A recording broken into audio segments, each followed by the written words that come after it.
हाय friends, मैं हूं Manav. Welcome to Movie Shuvi. करते हैं आपस में पॉजिटिव सा नमस्कार। ये है 50th episode of rumour mill.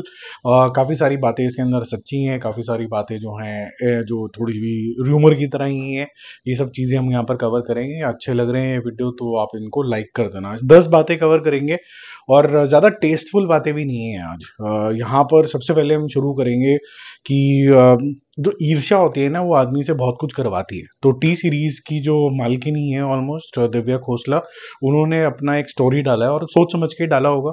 Industry के लोग हैं, इंडस्ट्री के ही खिलाफ, कि भाई आलिया भट्ट ने जो टिकटें हैं अपनी मूवी जिगरा की, वो खुद ही खरीदी हैं और खुद जो आप देख रहे हो स्क्रीन के ऊपर, और उनमें बड़ा जिगरा है कि उन्होंने फेक कलेक्शन यहाँ पर दे दिए हैं जस्ट बिकॉज कि उसकी स्टोरी काफ़ी हद तक सावी से मिलती जुलती है और वो ओटीटी के ऊपर हिट हो गई थी। हालांकि जो जब मेन स्ट्रीम थिएटर्स के अंदर आई थी तो उसको हिट तो नहीं कहा जा सकता है, but she is got lot of money from T Series to fund her own movies, though she can act 10% of what let's say Alia Bhatt can. But अभी तो अमीर है, वो तो कुछ भी कर सकती है। बट मेरा क्वेश्चन यहाँ पर ये है कि इतना ही एक दूसरे से प्रॉब्लम होता है तो भैया फोन उठाओ, एक दूसरे के नंबर हैं, आपके जो हस्बैंड हैं आपस में बहुत अच्छे तरीके से काम कर रहे हैं, करोड़ों रुपए कमा रहे हैं। 900 करोड़ से ऊपर की एनिमल हुई जिसके अंदर भूषण कुमार ने प्रोड्यूस किया और रणबीर कपूर थे।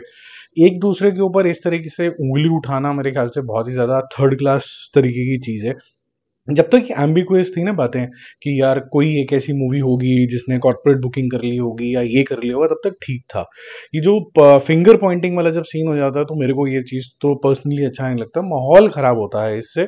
और जो होती है ना कैसे कि एक इंडस्ट्री की बात घर में रहनी चाहिए। अगर इसके अंदर कोई बुराई भी है और उसको बुराई को खत्म करना है तो फोन उठाओ और कर लो। और ऐसा भी नहीं कि आपके जो घर हैं वो काफ़ी ज़्यादा साफ सुथरे हैं और आपके जो शीशे के जो घर हैं वो सबको दिखते हैं। क्योंकि अगर आप आज ही देखें तो एक अपॉलॉजी आई है जो कि सेकंड नंबर की न्यूज़ है। राज सिंधिया जो विकी और विद्या के महान डायरेक्टर हैं, बड़ी अजीब सी पिक्चर बनाई है जो झेली भी नहीं जाती है, उन्होंने अपॉलॉजी लिखी है अनकंडीशनल। किसके बिहाफ पे? टी सीरीज के बिहाफ पे, वकाऊ के बिहाफ पे, बालाजी के बिहाफ पे, कि जी मेरे से गलती होगी, मैंने इस स्त्री को कॉपी पेस्ट कर दिया अपनी पिक्चर में और हमारी मूवी किसी भी तरीके से मैडॉक फिल्म से रिलेटेड नहीं है। एक क्लियर कट कंटेंट इन्फ्रिंजमेंट है। मैं तो ये सोच के हैरान हूं कि यहाँ पर जो बोर्ड है, सेंसर बोर्ड है, वो कर क्या रहा है? उसको दिख नहीं रहा कि भाई ये कॉपी पेस्ट हो गया बिल्कुल मामला। इंस्पिरेशन भी नहीं है, सीधा कॉपी पेस्ट है। So just because one character is common जो कि राजकुमार राव, राजकुमार ने दिमाग नहीं लगाया अपना कि भाई ये तो कॉपी पेस्ट हो रहा है। इतना तो किसी गधे को भी पता है कि यार same to same character without permission नहीं ले सकते। तो मतलब किसी के भी घर जो हैं वो साफ सुथरे नहीं है और उसके बाद आप क्वेश्चन उठा रहे हो। और इनको क्वेश्चन उठाना है सिर्फ एक ही मूवी के ऊपर, दिव्या खोसला को, क्योंकि इनकी मूवी का जो थीम है वो लगभग लगभग सेम है। उठाना है तो फिर पठान पे उठाओ, जरा क्वेश्चन करो सलमान खान को, शाहरुख खान को। लेट्स सी वो आपको क्या रिप्लाई करते हैं, क्या आप में इतनी हिम्मत है कि आप वो कर सकते हो। तो देखभाल के बड़ी कन्वीनियंटली किसी को कर देना मेरे ख्याल से तो बेवकूफ़ी है। अगर ये इशू है और सबको लग रहा है ये इशू है तो एक बॉडी होनी चाहिए कि भाई कॉर्पोरेट बुकिंग नहीं होनी चाहिए, ये नहीं होना चाहिए, वो नहीं होना चाहिए। मेरे ख्याल से मेरा पर्सनल मानना ये है कि कॉर्पोरेट बुकिंग एक one of the means of selling more tickets है। बियॉन्ड द पॉइंट वो थोड़ा सा कचरा फैलाता है, क्योंकि पहले ज़माने में भी कॉर्पोरेट बुकिंग होती थी, बहुत पहले भी होती थी, अभी भी होती है। गिफ्टिंग के पर्पज से ज़्यादा यूज़ होती थी वो। अब रेवेन्यू जनरेशन और इनिशियल इंटरेस्ट जनरेशन के लिए कभी कभार ज़्यादा यूज़ हो जाती है, तो वो मेरे ख्याल से वो ठीक बात नहीं है। और जहाँ तक सवाल रही साउथ की कुछ फिल्मों की, वहाँ पर तो 150 करोड़ रुपए का डिफरेंस आना शुरू हो गया है रिपोर्टिंग के अंदर, जो आज ट्रेड ने अलग अलग मैसेजेस में भी रेज किया है कि भाई ये कोई बॉडी तो होनी चाहिए या फिर आप ट्रेड की मान लो। ये ऐसा क्यों होता है कि सब दो तीन मूवी के साथ ये डिफरेंशियल आ जाते हैं, बाकियों के साथ नहीं आते? तो ये थोड़ा सा सोचने समझने वाली बात है। बाकी कीचड़ उछालोगे तो उछलता ही चला जाएगा, इसको घर में सुलटा दो। जो हम जैसे लोग हैं यहाँ में, उन तक सिर्फ एक ही बात आनी चाहिए कि नई पिक्चर आ रही है, उसको भी फैमिली के साथ कैसे एंजॉय करना है। ये कीचड़ आपके घर में है, ये यहाँ तक मत लेके आओ, मेरा मानना ये है, ताकि पॉजिटिविटी सबकी जिंदा रहे। कंटेंट को हम कंटेंट की तरह देखें, उसके पीछे की पॉलिटिक्स से अपने को क्या लेना है ना। जो थर्ड नंबर की न्यूज़ है वो है आदि शंकरा नाम की एक मूवी आ रही है। अब उस टाइम पे क्या हुआ था, क्यों हुआ था, ज़्यादा तो पता नहीं है, बट अपने हिस्ट्री के बारे में जानना अच्छी बात होती है। बट ये बात भी फॉर श्योर है, मैं बहुत स्ट्रांगली मानता हूँ, ये मेरा अपना पर्सनल ओपिनियन है। हिस्ट्री जिसने लिखी है उसका वर्जन होता है। अब हम तो थे नहीं तब, तो हमें नहीं पता कि क्या हुआ था, लेकिन ये बहुत ही महान स्कॉलर माने जाते हैं जिन्होंने सारे भगवान को एक तरीके की नज़र से देखा और उन्होंने बोला कि बहुत ज़रूरी है कि शिव को और शिव के सबसे बड़े भक्त थे। और ब्रह्म को सबको एक नज़रिए से देखना, इवन जो हमारी देवी हैं उनको भी देख के एक ही नज़र से देखने का इनका प्रचार था, जितना मैंने हल्का फुल्का इनके बारे में समझने की कोशिश करी। और ऐसे कोई भी समझदार लोग नहीं है जो यहाँ पर भी वीडियो देख रहे होंगे आप और मैं, जिनको पूरी कहानी पता होगी, तो अच्छा है पता चलेगी। बस जस्टिस करें, मतलब हमें उल्लू बनाने की कोशिश ना करें, यही मेरी थोड़ी सी रिक्वेस्ट रहेगी। क्योंकि कंटेंट के नाम पे कई बार उल्लू बना देते हैं और हमें पता नहीं चलता कि क्या सच था, फिर बाद में बहुत सालों बाद पता चलता है कि अच्छा हमें तो ट्विस्टेड तरीके से हो गया मामला। एक और चीज होती है कि जब नेक्स्ट टॉपिक पे कि जो एक आधी सक्सेसफुल हो जाता है ना आदमी, तो फिर उसको फिर सर पर चढ़ाने के लिए 2 मिनट लगते हैं। जैसे भी अभी स्त्री हुआ तो मतलब राजकुमार राव नेक्स्ट शाहरुख खान है, अब दिख गया कितना बड़ा शाहरुख खान है विकी और विद्या में। मतलब ऐसे नहीं होता है, मतलब सर पे नहीं चढ़ाना चाहिए। ऐसे ही सोहम शाह, तो सारी वेबसाइट्स ने पता क्या लिखा है, Soham Shah the person who is known for pushing the boundaries. अरे भाई एक पिक्चर आई है अभी, ठीक है, उस पिक्चर का नाम है तुम बद, वो चली है। और उसके बाद जो नई अनाउंसमेंट हुई है, क्रेजी के बीच में एक्स लगाया हुआ, CRAZXY करा हुआ, और इनका मानना ये है कि ऐसी स्टोरी है आज के टाइम के हिसाब से जो किसी ने नहीं सुनी होगी। बहुत अच्छी बात है, आपने अटेम्प्ट कर रहे हो, बट लिए आपने कितना ज्यादा बर्डन डाल दिया जर्नलिज्म घटिया होने की वजह से, कि आपने उसको, एक इंसान ने एक पिक्चर हिट दी है, अभी वो बेचारा सेकंड की अटेम्प्ट ही कर रहा है, उसमें बोल दिया कि the person who is pushing the boundaries. मतलब if you do it consistently only then you can give the tag यार, नॉट अननेसेसरली। एनीवेज 5वें नंबर की न्यूज में चलते हैं। वॉर 2 और अल्फा के अंदर, दोनों के अंदर ऋतिक रोशन दिखेंगे, और ऋतिक रोशन अल्फा के अंदर एक्सटेंडेड कैमियो में होंगे, तो समझ लो ऑलमोस्ट पूरा पूरा टाइप ही रोल है। मेरे ख्याल से मेकर्स ये चांस नहीं लेना चाहते कि महंगी पिक्चर बनेगी तो सिर्फ वुमेन सेंट्रिक मूवी बना दें, तो पता नहीं कितना ऑडियंस आएगा कि नहीं आएगा, तो एक ऋतिक रोशन अपने को चाहिए। तो मेरे ख्याल से शायद ये मूव यहाँ पर रखी गई होगी। 14 अगस्त को आपको देखने को मिलेंगे वॉर 2 के अंदर NTR और ऋतिक रोशन, और उसके बाद 26 दिसंबर को सेम ही साल में 2025 के अंदर आपको ऋतिक रोशन और आलिया भट्ट, सरवरी, बॉबी देओल, ये सब दिखेंगे आपको अल्फा के अंदर, तो 2 बार देखने को मिलेंगे। और फिर 26 के अंदर तो आपको पता है पठान 2 वगैरह वो सब सिलसिला शायद शुरू हो जाएगा। तो 26 में भी डिफिकल्ट है वैसे, लेकिन 27 में तो दिखेगी आपको पठान 2 इवेंचुअली। 6 नंबर की जो न्यूज़ है, that is about game changer. Game changer जो है जब कभी भी आए, मेरे को तो जीरो इंटरेस्ट है इसके अंदर, क्योंकि अभी तक जितने एसेट्स आए हैं वो 0/सन्नाटा वाले हैं। ऊपर से रामचरण अपनी किस्मत आजमा चुके हैं यहाँ पर हिंदी बेल्ट के अंदर, जंजीर वगैरह पहले मूवी करी थी, और मुझे नहीं लगता कि वो इतने डायनामिक एक्टर हैं।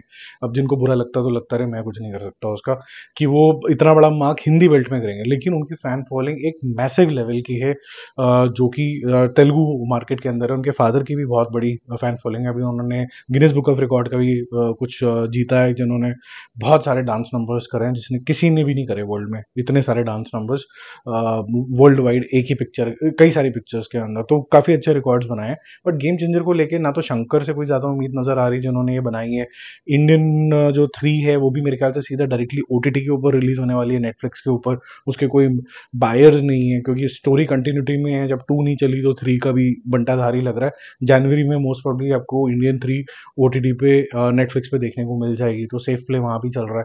तो गेम चेंजर से मुझे तो कोई उम्मीद नहीं है। 10 जनवरी 2025 को आपको ये देखने को मिल जाएगी। जो लोगों को लगता है कि जी हमने बड़ा गलत बात बोल दी है, बहुत ही अच्छी पिक्चर होने वाली है, देखो आजकल ऑडियंस बड़ी स्मार्ट हो गई है, वो पोस्टर से और थोड़ा सा ट्रेलर वूलर देख के ना, मतलब 50% बात तो जान लेती है। तो मुझे तो यही फीलिंग आ रही है अभी। अगर आपकी फीलिंग अलग है तो फीलिंग अलग क्यों है, किस रीजन से है बता दो। क्योंकि एक ही इंसान अलग अलग बैकग्राउंड में चमकते हुए बैकग्राउंड में डांस करता हुआ भी मुझे दिखा है। मुझे थीम समझ नहीं आई है इस पिक्चर की, तो सॉरी, तभी मेरा ये रिएक्शन है। आगे चलते हैं, हेरा फेरी के बारे में भी बात करते हैं। हेरा फेरी जो 3 है वो अनाउंस हुई थी थोड़े सटल वे के अंदर, जहाँ पर अक्षय कुमार ने अपनी वही प्रिंटेड सी शर्ट और ऐसे करके वो खड़ा हुआ है, वो सब हुआ था। लेकिन एट द सेम टाइम फिर वो डब्बे में चली गई। वो इसलिए था क्योंकि हीरोज के पास, इसके पास राइट्स थे, और फिरोज नाडिया वाला जो इसको बनाना चाहते थे उनके पास इसके राइट्स नहीं थे। अब he has bought over the rights. So अब फिलहाल के लिए ये क्लियर हो गया कि Hera Pheri 3 back on track है। मेरा बस एक ही कॉन्टेम्पलेशन है, जहां इतना एक्साइटेड हो जाते हैं पुराने हीरोज को अपनी बेस्ट फ्रेंचाइज में देखने के लिए, थोड़ा डिफिकल्ट भी हो जाता है। जिस तरीके की कॉमेडी अक्षय कुमार अपने यंगर एज में करते थे, वो आज लगभग लगभग 60 साल की उम्र में वो शायद जमेगी नहीं। तो कई चीज़ों को ज़्यादा छेड़ना नहीं चाहिए, मुझे ऐसा लगता है। हालांकि मन बड़ा करता है कि उस तरीके से देखें, इसको कैसे हैंडल करेंगे मेच्योरली, ताकि वो एज भी काउंट हो जाए और कॉमेडी जो है वो एज की तरह ग्रेसफुल भी लगे। अगर वो कर पाते हैं तो उस डायरेक्टर को मैं जेन्युइनली प्रणाम करूंगा, something to learn from him. जो भी इनके डायरेक्टर साहब होंगे, तो मतलब जेन्युइनली सबको लर्न करना चाहिए कि आपको कॉमेडी भी करनी है और अपने बेंचमार्क जो है वो क्रिंज से या फिर उस जमाने के बचकाना से लेके अच्छे से अच्छे जोन में जाना। क्रिंज तो खैर गलत मुंह से निकल गया, लेकिन अ, आपको अपग्रेड करना है तो वो काफी इंटरेस्टिंग पॉइंट हो जाएगा, समथिंग टू लर्न। तो ये जब भी जो भी डायरेक्टर आएंगे और अगर ये मूवी चल जाती है, I think will all in with in the industry now, the industry will learn. ठीक है, बाकी धूम 4 के अंदर श्रद्धा कपूर का नाम सामने आ रहा है और रणबीर कपूर का भी आ रहा है। ये ना ये र्यूमर ही है यार, ये अभी ना अभी आप इसको ठंडे में ही डालो। रणबीर कपूर के पास बहुत सारी पिक्चर हैं। हालांकि मुझे ऐसा लगता है कि रणबीर कपूर का भी कोई ना कोई रिएक्शन आएगा अगर आप किसी की वाइफ को डायरेक्टली ऐसे छेड़ दोगे और बोलोगे कि भाई हम एनिमल भी बनाएंगे, एनिमल भी बनाएंगे, आपस में औरतों को लड़ने दो। ऐसा होता नहीं है, it's basically a family affair, या you discuss lot of things on the table. और सेम ही टी सीरीज ने जब एनिमल बनाई, एनिमल पार्क बनाएगा, और उसी के लोग बोल रहे हैं कि जी आपके घर में एक और फैमिली मेंबर है जिसने ना चीटिंग करी है और उसने अपनी ऐसे टिकटें ना खरीद ली हैं और फालतूगिरी की वो दिखा रहे हैं कि इतना कलेक्शन हो गया, उतना हो गया। तो मुझे लगता है कि कोई रिएक्शन तो आएगा, देर बी सम रिसेंटमेंट, और it has to be solved maturely very very soon, because this is quite immaturish kind of मेरे ख्याल से पोस्ट। चाहे जितना भी सच झूठ हो, लेकिन जो एक्ट था वो इमेच्योर था। अच्छा, एक और बात है कि मार्टिन देखी, सबके दिमाग के परगच्छे उड़ गए, मेरा तो दिमाग ही खराब हो गया था, सड़ गया था उस दिन। मैं उसके आगे कुछ देख ही नहीं पाया उस दिन, मैं हिम्मत खत्म हो गई मेरी कि क्या है। तो ना तो मुझे वो एक्टर समझ में आया, ना पिक्चर समझ में आई, ना प्रोड्यूसर समझ में आया, ना डायरेक्शन समझ में आई। मेरे को म्यूजिक तो बहरा करने वाला था, बिल्कुल कुछ समझ नहीं आया, और स्लो मोशन की दुकान थी बिल्कुल ही वो।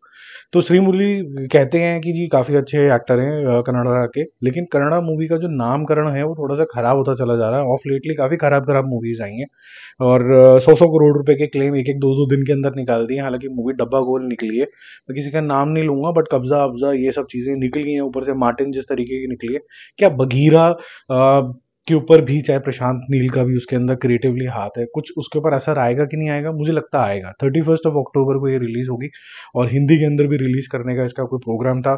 और कहीं ना कहीं इसका लिंकेज केजीएफ कूजीएफ वाले वर्ल्ड से भी लिंकेज बनाने की कोशिश करी जा रही थी, क्योंकि सारी पिक्चरें काली काली काली काली सी हैं। और मेरी प्रशांत नील से वाला थोड़ा सा रिक्वेस्ट है कि इतना काला काला पन्ना, थोड़ा सा वेरिएशन ले आओ, लेकिन क्योंकि सब कुछ एक जैसा लगने लग जाता है, नहीं तो हल्का फुल्का वेरिएशन हो, मतलब कोई अटायर डिफरेंट हो जाए, कुछ अलग हो जाए, जिससे ब्लैक जोन के अंदर भी हो लेकिन थोड़ा अलग लगे यार। मतलब वो आप क्रिएटिव ज्यादा, आपको ज्यादा पता होगा, हम तो सिर्फ सजेशन दे सकते हैं। ठीक है। अब 10th नंबर पे एक बड़ी अजीब सी चीज है कि बहुत ही जल्दी आपको अक्टूबर के महीने के अंदर ही धर्म रक्षक महावीर छत्रपति संभाजी महाराज की एक मूवी देखने को मिलने वाली है, और जिसका टीजर भी ठीक ठाक आया है, उसमें ठीक ठाक से इसके वीएफएक्स भी लग रहे हैं। बहुत लार्ज स्केल की तो नहीं है, बट ये एक मराठी मूवी है, मोस्ट प्रॉब्ली हिंदी के अंदर भी रिलीज होगी। अनूप सिंह ठाकुर जो कि बॉडी बिल्डर है, एक्टर भी हैं, ये भी आपको इसके अंदर देखने को मिलेंगे। किसी एक आधी पिक्चर में भी ये हिंदी मूवी में दो चार में आए हुए हैं, मैंने देखा है इनको। और अभी नाम नहीं याद आ रहा, कमांडो 2 या 3 में किसी के अंदर तो थे, ये 2 में थे मेरे ख्याल से। ठीक है, तो जिसके अंदर भी थे एज अ विलन, तो ये इसके अंदर मेन लीड कर रहे हैं एज अ गेटअप, और एज अ संभाजी छत्रपति संभाजी महाराज बिल्कुल ठीक लग रहे हैं, अच्छे लग रहे हैं। डायलॉग्स भी थोड़े अच्छे इन्होंने रखे हैं, मज़ेदार लग रहे हैं। लेकिन एट द सेम टाइम उतनी इंटेंसिटी मुझे नहीं लगी जितनी इंटेंसिटी मुझे जब मैंने छावा का देखा था। और क्या छावा के ऊपर कोई इम्पैक्ट पड़ेगा, क्योंकि छावा जो है आपके 5 या 6 दिसंबर को रिलीज हो जाएगी, और सीधा पुष्पा के साथ टकराएगी। पुष्पा एक दिन पहले आ रही है, 5 को आ रही है, तो और ये 6 को आएगी। और 10-15 दिन के गैप में, 2 हफ्ते के गैप के अंदर सेम संभाजी महाराज के ऊपर, छत्रपति संभाजी महाराज के ऊपर आपके पास 2 पिक्चरें होंगी। तो कैसे होगा? एक मुझे लगता है कि जो आपकी संभाजी महाराज के ऊपर छत्रपति संभाजी महाराज है, धर्म संकट, धर्म रक्षक जो है, ये वाली जो पिक्चर है, ये मेरे ख्याल से महाराष्ट्र में ज्यादा चलेगी, और मेन लीड जो है मराठी लैंग्वेज ले जाएगा। उसको थोड़ा सा नेशनल अपील मिल जाएगा, क्योंकि ये जो ग्रेट कैरेक्टर हैं जिन्होंने जो लड़ाई लड़ी थी, मेरे ख्याल से उनका मैं चाहूंगा कि पूरे हिंदुस्तान में उनको पता, उनका जो नाम है वो फैले। और लोग तो बहुत मानते हैं, हम लोगों को नहीं पता उनकी स्टोरी, और पता चलेगी तो अच्छी बात है। तो थोड़ा सा कन्फ्लिक्ट है कि बहुत जल्दी जल्दी एक साथ चीज़ें कंटेंट आ रहा है, एक ही कैरेक्टर के ऊपर आ रहा है, एक ही ग्रेट इंसान के ऊपर आ रहा है, बट मेरे ख्याल से थोड़ा सा गैप होना चाहिए था। मेकर्स को थोड़ा सा डिसाइड कर लेना चाहिए था कौन सी चीज़ कब रिलीज होगी। बट एनीवेज दोनों पिक्चर चले, हम तो यही कहते हैं। पुष्पा भी चले, हर एक का अलग अलग जॉनर है, एक थोड़ा सा बिल्कुल ही हिस्टोरिकल है, उसको अच्छे तरीके से प्रेजेंट किया गया है, थोड़ा सा ड्रामा और ऐड किया गया है। और एक जो है बिल्कुल ही, मतलब पुष्पा टू तो आप बोलेंगे बिल्कुल ही फिक्टिशियस सा कैरेक्टर है, आप बिल्कुल मसाले की तरह उसको कंज्यूम कर सकते हो। ठीक है, बाकी हम जल्दी मिलेंगे और रिव्यूज और अपडेट्स के साथ। ये वीडियोस हमेशा लंबे ही रहेंगे क्योंकि बहुत सारी बातें हमें करनी होती हैं। तो मज़ा तो उसी के अंदर है कि हर एक टॉपिक को हमने फिर भी अंडर 1 मिनट कोशिश करा है कि हम कवर करें और अपना रिएक्शन, अपना व्यू पॉइंट आपके सामने रखें। अब अच्छी चीज़ ये होती है कि इन सब 10 पॉइंट के ऊपर जो मेरा दिमाग कहता है मैंने बता दिया, आपका दिमाग शायद कुछ और कहता होगा, और अगर तीसरे जने से बात करोगे तो हो सकता है कि वो आधी बातों में कुछ और रिएक्शन दे। ये रूमर मिल का यही मेरे ख्याल से स्पेशल फ्लेवर है कि आपको अलग एक पर्सपेक्टिव व्यू पॉइंट मिल जाता है। Bye bye.